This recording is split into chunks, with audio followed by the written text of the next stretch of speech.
Всем привет, меня зовут Наталья, добро пожаловать на мой канал.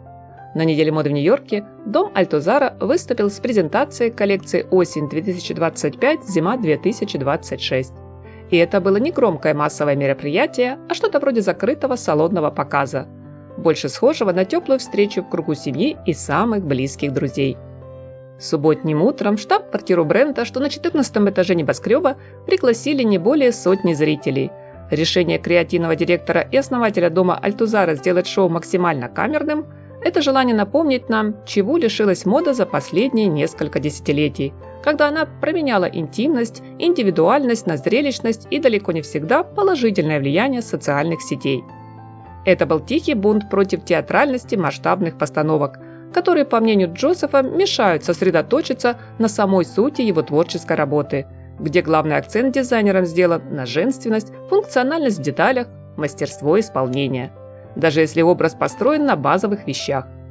К примеру, теплый свитер с высоким воротом и характерным для зимы скандинавским узором может очень стильно смотреться, будучи заправленным в строгую юбку-карандаш и в паре с жакейскими сапогами.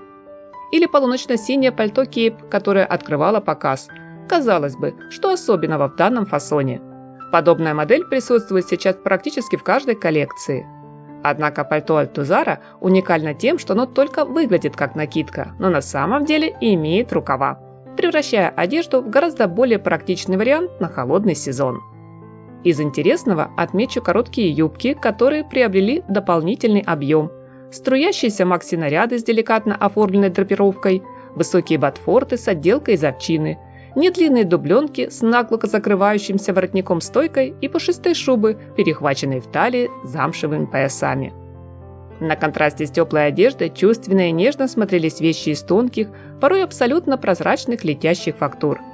Их сопровождала, соответственно, прозрачная обувь, сетчатые лодочки на низком ходу и туфли-стенбеки на треугольном каблуке, что многим показалось не очень-то уместным для осенне-зимнего гардероба. Впрочем, за счет наслоения ткани, каскада воланов наряды уже воспринимались как не столь откровенные. В этом плане мне понравилось платье-колонна с цветком чертополоха вдоль всего полотна и платье в пол, покрытое отпечатками красных губ. Принт схож со следами губной помады, которые оставляют для возлюбленного на салфетке. Со слов Альтузара, рисунок по ткани отражает идею романтической любви и открытости, а еще в нем много женской силы.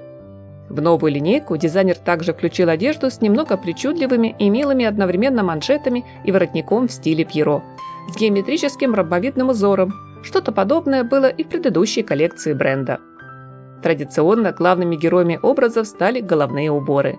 Черный берет поставил финальную точку в дуэте с бутылочно-зеленым трикотажным комбинезоном, с элегантным платьем в темно-ореховом тоне, с твидовой двойкой цвета бордо.